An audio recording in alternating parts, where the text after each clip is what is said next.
Habib Redira. Habib, أيوة. Est un pneumologue, professeur à la faculté de médecine de Tunisie et chef de service à l'hôpital des maladies thoraciques des Ariana. Il est investigateur coordinateur de plusieurs études internationales et investigateur d'une grande étude sur l'état de contrôle de l'asthme en Tunisie, sur plus de 400 patients. Ces domaines d'expertise incluent les maladies respiratoires, la méthodologie des essais cliniques et l'évidence basée médecine. Quoi de neuf? La parole est à vous, professeur Guérida. Guidira, merci Monsieur le Président. Donc, je remercie aussi au nom de tous les collègues de la faculté de médecine, la Société libanaise de pneumologie de nous avoir invités à participer à vos travaux. Donc, je vais traiter des méthodes et moyens de contrôle de l'asthme. Et je vais commencer par redéfinir les choses parce que vous savez que le mot contrôle, tout le monde en parle, mais en fait, peu de définitions sont retrouvées dans la littérature, dans le GINA, etc. Mais heureusement que l'American Thoracic Society et l'European Respiratory Society ont fait un statement qui définit un peu le contrôle, au moins qu'on ait une définition claire qui puisse être usitée, utilisée. Et ce qu'il y a d'intéressant, je pense, c'est que finalement, on a montré un peu la dualité du contrôle de l'asthme, alors qu'avant, on voyait que des symptômes ou des manifestations, ou peut-être une exploration fonctionnelle. Mais là, on a compris en fait qu'il y a deux niveaux. Il y a un niveau que je dirais superficiel, qui est le niveau de maîtrise des symptômes du handicap respiratoire et améliorer la qualité de vie d'un patient. Mais il y a tout un autre niveau qui a été un peu occulté, bien qu'il apparaisse un peu dans certains consensus, c'est en fait la gestion d'un risque potentiel qu'a l'asthmatique, de faire soit une exacerbation, soit d'altérer sa fonction respiratoire et d'avoir une insuffisance respiratoire. Donc ça devient très très important aussi de tenir compte de cet élément et beaucoup de travaux de recherche vont essayer un peu de capter ce risque par rapport au consensus qui essaie de mettre en avant surtout les symptômes ou la fonction respiratoire.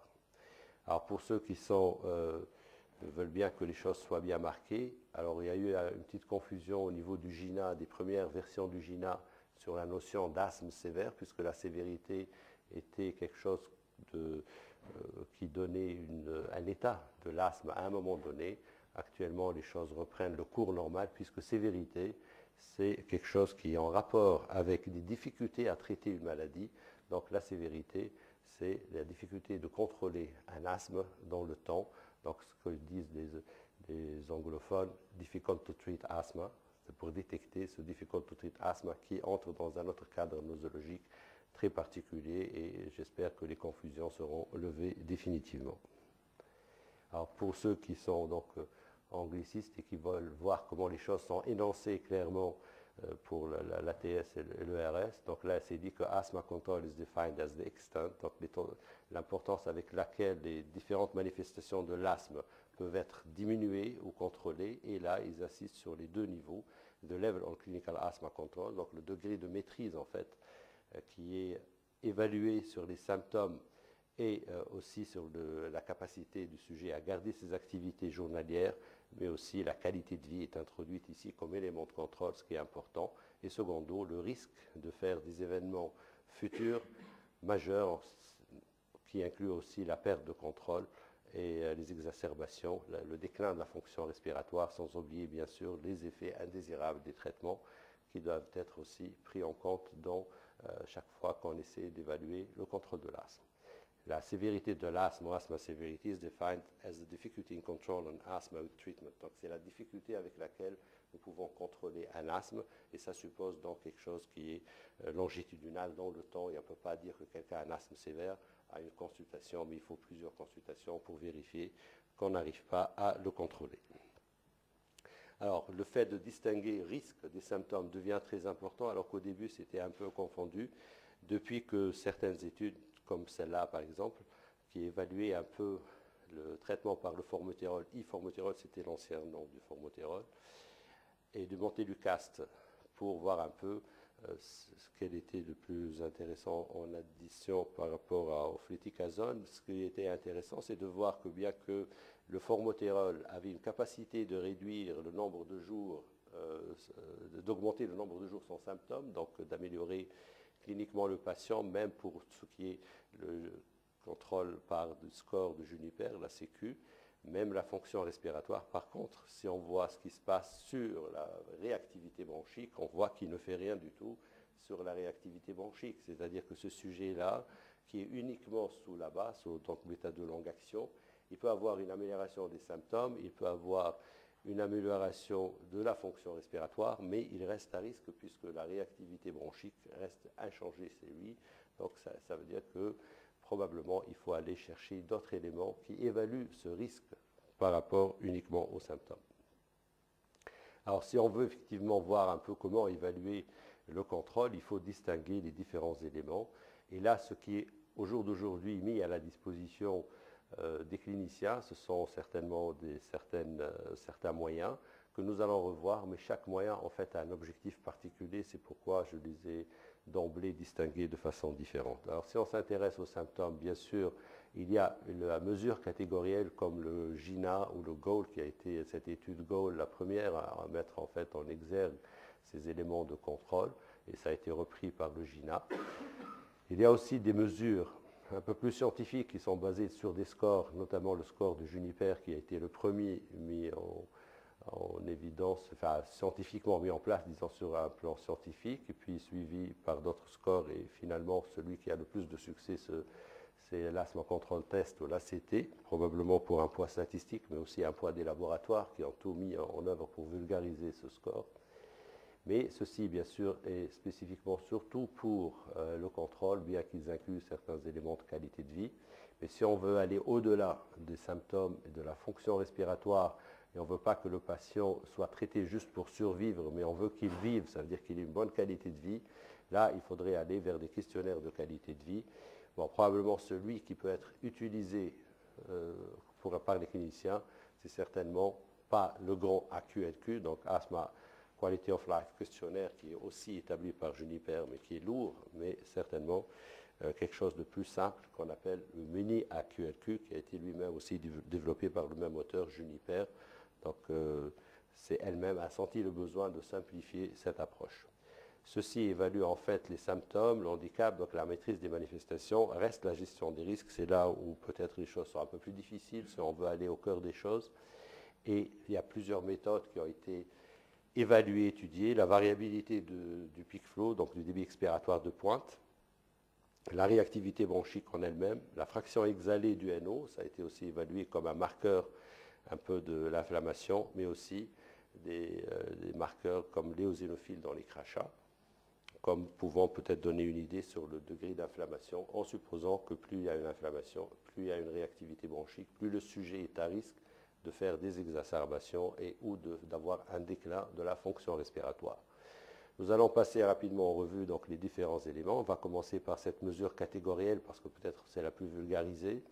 Donc vous savez que la mesure catégorielle, c'est le GINA qui l'a le plus, disons, l'a vulgarisé en définissant actuellement 3 états, contrôlés, partiellement contrôlés ou non contrôlés, se basant sur des éléments cliniques, les symptômes de jour, les symptômes de nuit, et la limitation des activités, le besoin en bêta-2, mais aussi inclut une mesure de la fonction respiratoire et les exacerbations. Mais en fait, le premier qui a mis, disons, en exergue ça, c'était l'étude GOAL, qui a utilisé ces définitions de contrôle pour essayer d'évaluer l'effet du traitement chez certains patients. En fait, ça se rapproche beaucoup. Il y a peut-être la notion de visite aux urgences qui est mise en avant dans l'évaluation GOAL et les effets indésirables du traitement qui n'apparaissent pas dans le GINA, qui lui, par contre, introduit la notion de limitation d'activité. Donc il y a des distinctions, on peut se demander lequel est meilleur, lequel on devrait utiliser, mais en fait, ils sont très très corrélés, puisqu'il y a moins de 15% des patients chez qui on trouve une certaine dissociation, et aucun patient ne peut être considéré non contrôlé dans un de ces mesures catégorielles, alors que l'autre l'a trouvé contrôlé. Donc finalement, qu'on l'utilise l'un ou l'autre, Je pense que ça n'a aucune importance, sauf que si vous avez un patient chez qui il y a l'importance, disons, de considérer les effets indésirables du traitement, moi je pense qu'il faudrait aller vers le GOL. Et si la limitation des activités est importante, il faut préférer le GINA. Donc on peut choisir celui qui arrange le plus en fonction du patient. On peut l'adapter au patient, je pense que c'est possible. Alors pour la Sécu de Juniper, donc, vous savez, c'est une très grande, je pense, révolution dans l'approche de l'asthme, puisque Juniper, qui a essayé de trouver finalement quelque chose qu'on pouvait utiliser, parce que jusque-là, c'était une appréciation du médecin. Est-ce que le patient était bien ou pas, était contrôlé ou pas, c'était une appréciation. Alors là, elle a essayé d'établir quelque chose de scientifique, donc un marqueur un peu, si vous voulez, clinique, scientifique, et elle a fait une grosse étude, donc elle a considéré plus de 200 pneumologues, je pense, qui sont venus dans un congrès, et elle leur a présenté des situations cliniques, des questions, et leur demandé est-ce que vous considérez que ce patient est contrôlé ou pas. Et à partir de ça, elle a sorti donc, les questions les plus importantes, qui avaient statistiquement un poids suffisant pour dire que ces patients sont contrôlés. Et c'est de là qu'elle a donc choisi ces questions, enfin choisi non, mais elle a pu sortir la crème en fait, des questions que pouvaient poser les médecins. Et elle a vu que le réveil nocturne à cause de l'asthme, c'était important, les symptômes d'asthme le matin au réveil, la limitation d'activité, l'essoufflement en rapport avec l'asthme, le fait même que le patient entend des sifflements, ça peut être important, oui, des bêta-2 à la demande, mais elle a vu aussi qu'une mesure du VMS pré-bronchodilatateur, c'était un élément qui était pris en compte par les médecins pour dire que le patient est contrôlé ou pas. Et donc le score est divisé par 42, donc là vous avez maximum 42, pour avoir le score de Juniper. Et on sait que bon, si 0, ça veut dire que le patient est bien contrôlé, et 6, ça veut dire qu'il est mal contrôlé. Et là, elle a vu que les changements au niveau de la Sécu étaient corrélés au changement de qualité de vie, beaucoup d'autres éléments longitudinaux, les symptômes d'asthme, les évaluations génériques de la qualité de vie, sur différents domaines, etc., et qu'il y avait une validation avec d'autres questionnaires. Donc c'est bien validé et c'est devenu, je pense, une référence pour les études cliniques, etc. Et tous ceux qui vont sortir des scores nouveaux essaient toujours de voir si c'est corrélé à la Sécu. Maintenant, c'est devenu quand même une référence. Le problème, c'était la mesure de la fonction respiratoire. C'est pourquoi certains ont essayé de limiter les questions de Juniper, enfin de reprendre les questions les plus importantes par des études toujours statistiques en essayant d'éviter de faire cette exploration fonctionnelle parce qu'elle n'est pas, surtout dans certains pays où l'asthme est pris en charge par des nurses ou des médecins généralistes. Donc il y a eu aussi possibilité de voir que on pouvait réduire à 5 questions, et donc ça s'appelle la CQ5, et sans inclure la fonction respiratoire, et ça pouvait avoir une bonne réponse puisque vous voyez que le score augmentait en fonction que le sujet était amélioré, stable ou détérioré avec une bonne différence significative. Donc la CQ5 est utilisée aussi pour certains essais cliniques par certains médecins. Par contre, le test qui a été le plus vulgarisé, c'est l'ACT aussi. C'était sur base statistique, donc de bonne qualité, et plusieurs questions ont été proposées. Et on a essayé d'évaluer quelles étaient les questions les plus pertinentes pour essayer de dégager le contrôle de l'asthme. Et là, on a sorti quelques questions. Est-ce que l'asthme vous empêche de travailler? Comment vous-même évaluez le patient, votre degré de bien-être avec votre asthme? Combien de fois vous sentez des moments de difficulté respiratoire, etc. Et donc finalement, ils ont sorti un score. Et ce score qu'on voit ici est très bien validé avec les autres, aussi bien évaluation catégorielle, le GINA, etc., puisqu'on voit que le score ACT change en fonction de l'état de contrôle. Les sujets qui étaient complètement contrôlés avaient un score de loi meilleur. Et avait donc, même au niveau du changement thérapeutique, on a vu que c'était significativement corrélé avec les décisions des médecins de changer de traitement, et même aussi avec la fonction respiratoire, pour dire que ce test a une bonne capacité de sensibilité et spécificité. Vous voyez ici ce qu'on appelle la courbe ROC, qui nous permet de voir est-ce que le test a une bonne valeur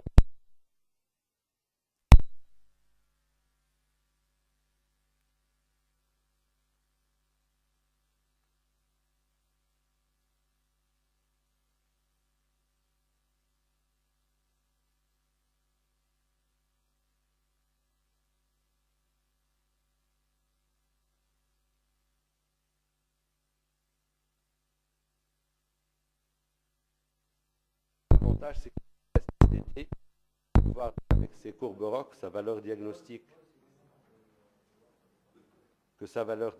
était bonne aussi bien pour les malades qui n'étaient pas bien contrôlés, ça veut dire que si le score était faible, mais aussi qu'il avait une bonne valeur diagnostique pour les malades contrôlés. Donc détecter le mauvais état de contrôle ou le bon état de contrôle, l'ACT avait une bonne valeur diagnostique. Bon, ensuite, donc, on a essayé d'établir quel était le cut-off point, la valeur qui permettait de distinguer entre les patients qui étaient bien contrôlés ou non bien contrôlés. Donc on a trouvé que 19-20, c'est projeté là-bas. C'est projeté là-bas? Bon, alors... Donc on a trouvé en fait des cut-off points, voilà, entre 19 et 20, qui était la valeur qui pouvait distinguer entre malades contrôlés et non contrôlés. Et comme je vous ai dit, ça avait un bon poids statistique, mais honnêtement, il y avait un bon poids de laboratoire derrière, puisque vous savez, la Sécu de Juniper, malheureusement, si vous voulez accéder, il faut demander la permission de Juniper. Pour le traduire, il faut demander la permission de Juniper. Ça a été traduit en arabe uniquement au Liban et en Palestine, je ne crois pas dans les autres pays arabes, ils n'ont pas eu la permission, alors que là, c'est vulgarisé. Vous avez un website où les gens peuvent accéder, les patients peuvent l'utiliser, et c'est pourquoi je pense son succès est dû aussi à sa forte vulgarisation, comme vous voyez ici. Donc tout patient peut entrer, peut remplir le score, et peut avoir son score et avoir une idée de son état de contrôle. En fonction donc de cet ACT, il peut noter ça pour son médecin. Rester aussi un élément, c'est quand on fait ces scores, quand on évalue ces scores, sur quelle période il faudrait les évaluer. Est-ce qu'il faut prendre une semaine, est-ce qu'il faut prendre 2 semaines, etc. Et je pense que, bon, il y a d'autres scores en fait, mais je ne vais pas passer sur tous les scores. Alors, si on veut savoir, si on veut évaluer un peu quelle est la période sur laquelle il faudrait évaluer un peu le degré de contrôle, il faut savoir que la réponse au traitement, elle diffère en fait en fonction de l'élément que nous allons prendre en compte. Si vous voyez des symptômes nocturnes, l'absence de symptômes nocturnes, c'est très rapide. Très rapidement, le patient qui est sous traitement ne va plus avoir de symptômes nocturnes.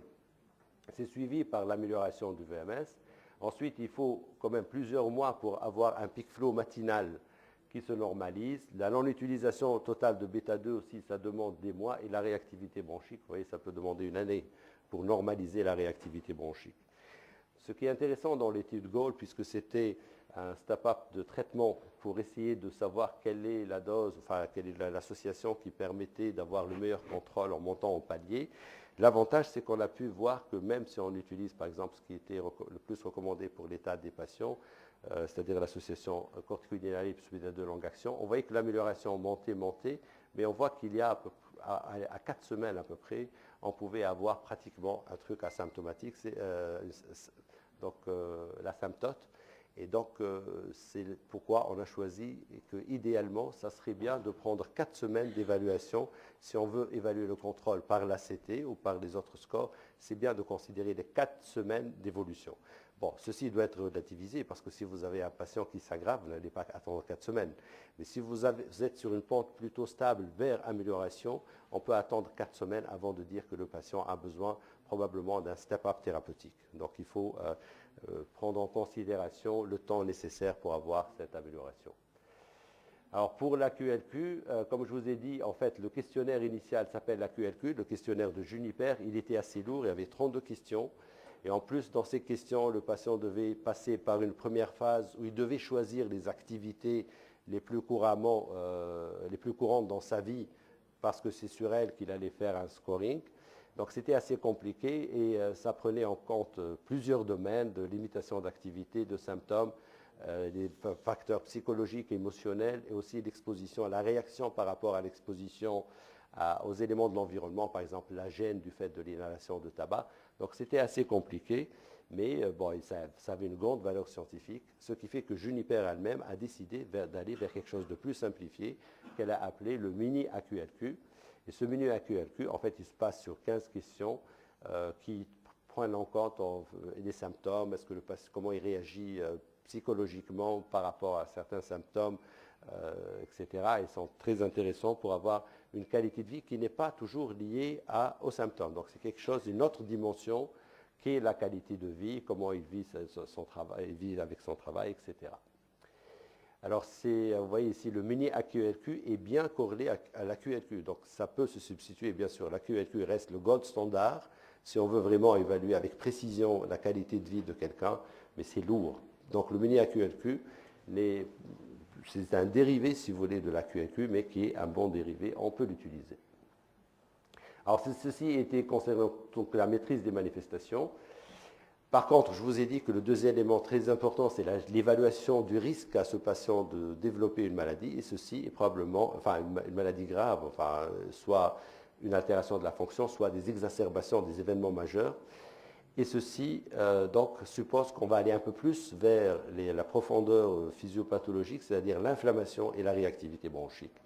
Donc plusieurs choses ont été essayées. Pour ce qui est de la variabilité, enfin de la mesure ambulatoire de la fonction respiratoire, nous savons que c'est quelque chose qui est actuellement bien validé, d'abord parce que les mesures sont reproductibles, aussi bien pour le VMS que la capacité vitale que le débit expiratoire de pointe. Vous voyez ici en millilitres. Et donc, la variabilité spontanée ne dépasse pas les seuils sur lesquels nous pouvons nous baser pour dire qu'il y a des changements. Donc, ils sont reproductibles.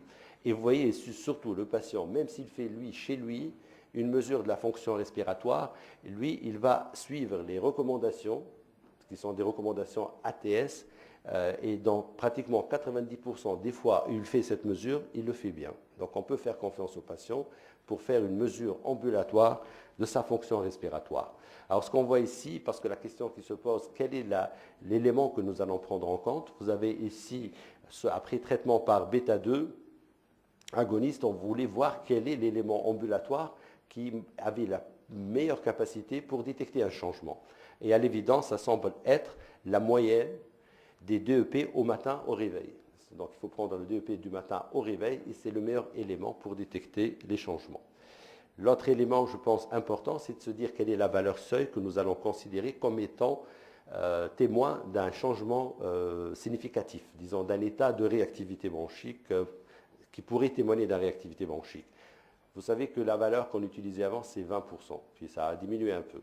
Alors ici, ils sont intéressés à voir les variables, disons, la distribution de la variation du DEP chez des sujets normaux pour avoir, si vous voulez, la valeur seuil. Ben, il s'avère que c'est beaucoup plus bas. C'est pourquoi maintenant l'ATS et même l'ERS recommandent de prendre des valeurs seuil de 9%.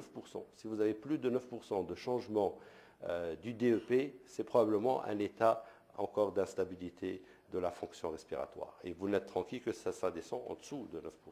Donc il y a un changement important au niveau de ça. Et aussi, ces variations, donc c'est un article quand même qui est paru dans Nature Medicine, ça veut dire que ça a une très bonne valeur, ça a montré que ces variations étaient associées à des risques de faire des exacerbations. Et l'autre chose, c'est que la prise répétée de bêta-2 courte action peut augmenter ces variations, donc exposer à plus de risques. Et c'est diminué par le salmeterol, ou les bêta-2 longue action. Bien, l'autre chose, on a dit là, c'est la variabilité du DEP. Est-ce que la réactivité bronchique en elle-même peut être intéressante? Oui, d'après cette étude.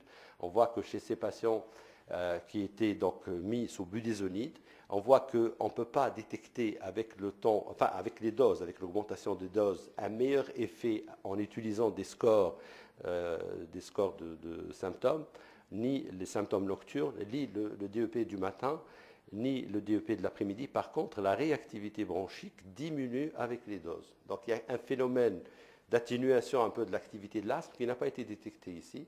Donc peut-être chez certains, c'était des enfants, donc peut-être chez certains, il faut aller vers la réactivité bronchique si on n'arrive pas à détecter, si vous voulez, des variations alors qu'on attend à ce qu'il y ait des variations comme l'augmentation des doses ou arriver à de fortes doses de corticoïdes et l'enfant est toujours symptomatique. Il faudrait peut-être refaire des réactivités bronchiques. Là aussi, ce qui est intéressant pour la réactivité bronchique, on a vu en fait que la réponse dépendait aussi un peu du taux d'éosinophile. La signification de cela, c'est que la réactivité bronchique est probablement témoin quelque part de l'inflammation éosinophile. Donc si elle nous permet d'aller explorer ou de voir, puisqu'on considère que l'inflammation éosinophile, c'est quand même l'élément le plus important dans ce risque-là et surtout d'altération de la fonction respiratoire, surtout des enfants, donc il s'avère que c'est quand même intéressant de faire cette réactivité parce que probablement c'est le témoin de l'inflammation éosinophile.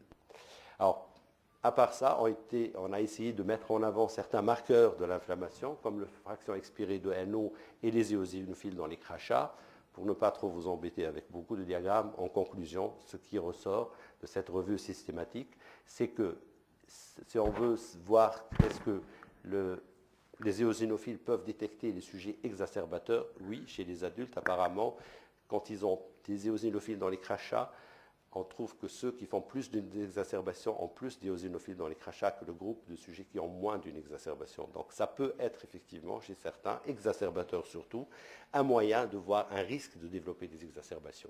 Par contre, le NO exhalé ne semble pas trouver, donc il n'est pas un bon élément pour détecter ces exacerbations chez les adultes. Par contre, si on gère le traitement par corticoïdes en prenant comme le marquage par le FeNO comme paramètre d'évaluation, la dose finale de corticoïdes qu'on va utiliser va être moindre. Donc, on peut faire une épargne de corticoïdes inhalés en suivant de façon plus précise avec le FeNO, ce qui par rapport, par exemple, aux symptômes ou d'autres scores ou une mesure répétée de la fonction respiratoire.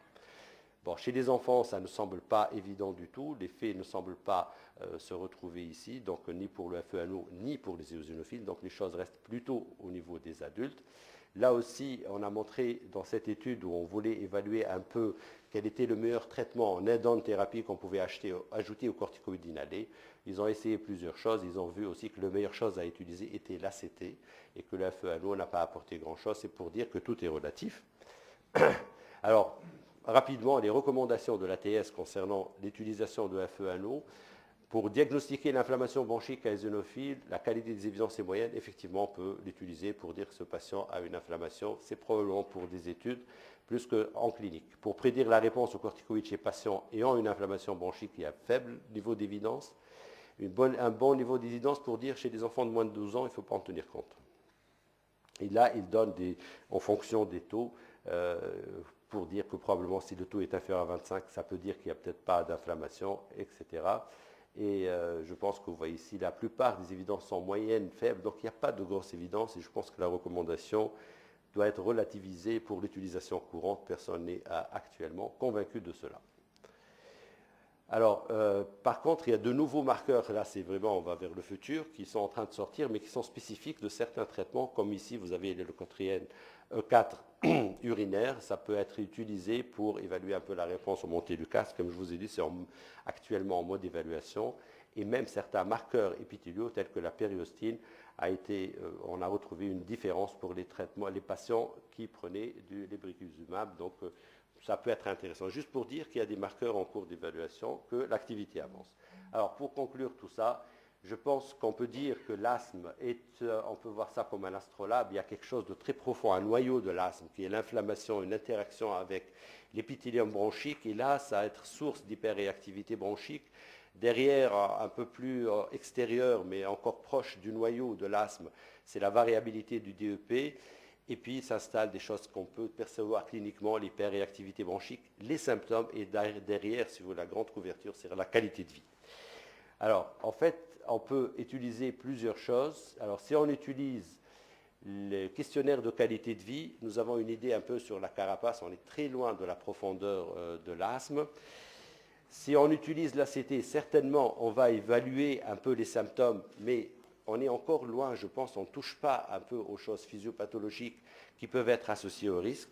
Si on prend la sécu de Juniper, un élément supplémentaire, c'est le trouble ventilatoire obstructif, et là, ça nous rapproche du cœur de cette maladie. Alors, je pourrais dire que l'ACT, c'est probablement pour la médecine générale, et la sécu, c'est quand même un spécialiste quand même qui devrait prendre en compte quand même un élément important, qui est l'existence ou non d'un TVO.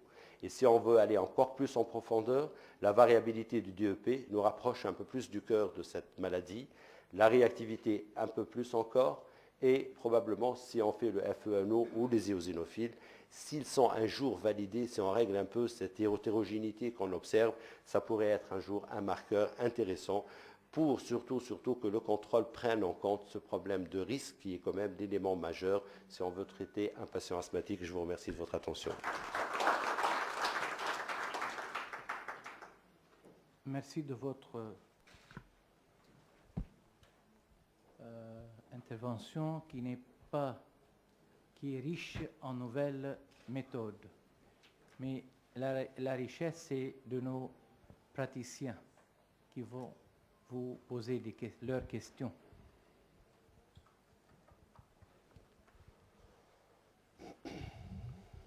Merci pour la clarté de votre exposé. Moi, j'ai un truc qui m'intrigue parce que dans le contrôle de l'asthme, on n'accorde pas d'importance au fait que les malades ont pris ou non le traitement. Parce qu'en fait, l'éducation thérapeutique, c'est un élément important qu'on ne trouve pas dans les mesures de contrôle. Oui, c'est vrai que c'est préconisé avant d'aller même parler de contrôle, de vérifier que tout ce qui vient en amont, et bien sûr, doit être vérifié.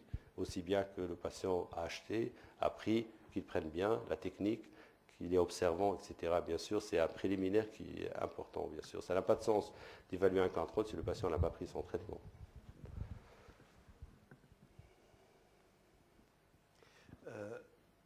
Deux petites... c'est des questions, c'est en même temps des réflexions. Dans cet exposé, on voit finalement l'intérêt de deux choses. Évidemment, l'ACT pour l'évaluation un peu des symptômes, mais aussi le débit exploratoire de pointe.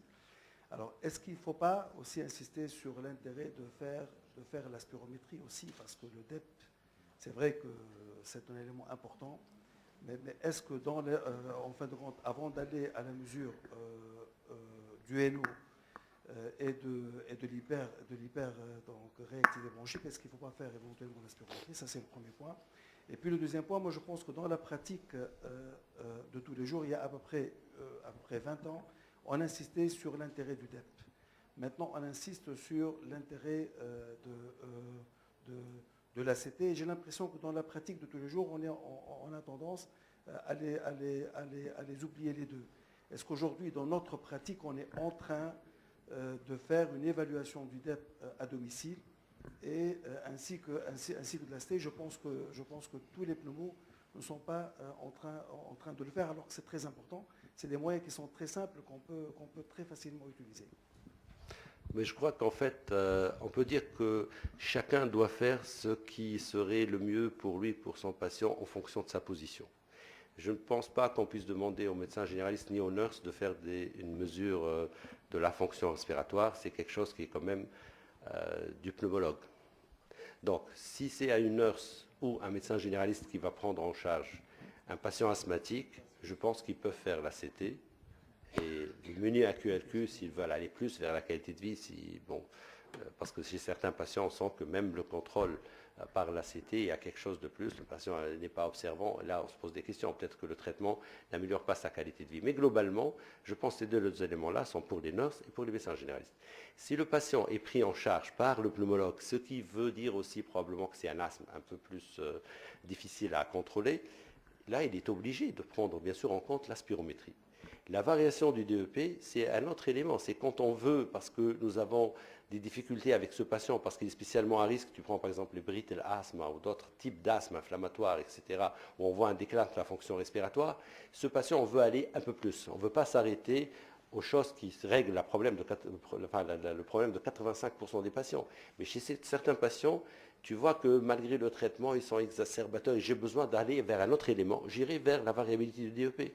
Ça me donne une idée de la réactivité bronchique, de l'inflammation. Donc il y a un moment où chez le patient, tu te dis, les symptômes tout seuls et même la spirométrie toute seule ne permettent pas d'aller explorer un peu plus profondément, alors que je vois chez lui un risque potentiel de faire des exacerbations ou un déclin de la fonction. Donc je vais aller vers la variabilité du DEP et même chez certains, peut-être des enfants, j'irai même vers la réactivité bronchique. Si je constate que je monte les doses, les symptômes ne changent pas, je veux vérifier, je peux mettre l'enfant sous autre traitement. J'ai mis par exemple antileucotrienne et tout. Je ne veux pas aller sur une corticothérapie générale. Alors avant de faire ça, je vais aller vérifier sa réactivité bronchique. Et je peux être surpris de voir que ce patient, ce garçon, malgré le fait qu'il soit symptomatique, sa réactivité s'est atténuée à forte dose de budesonide. Et là, j'arrête. Je n'ai pas besoin d'augmenter encore le traitement. Tu vois. Donc chaque chose, le FeNO, les eosinophiles, il faut attendre que ça soit encore validé. Donc je pense que c'est plus pour les études, pour la recherche. Je ne pense pas que ce soit en pratique faisable. Mais les autres éléments, je pense qu'on peut les utiliser et chacun, et pour chaque patient, et chacun de sa position, utilisera certaines choses. Il est admise encore une dernière question, une bonne question, et merci. Question.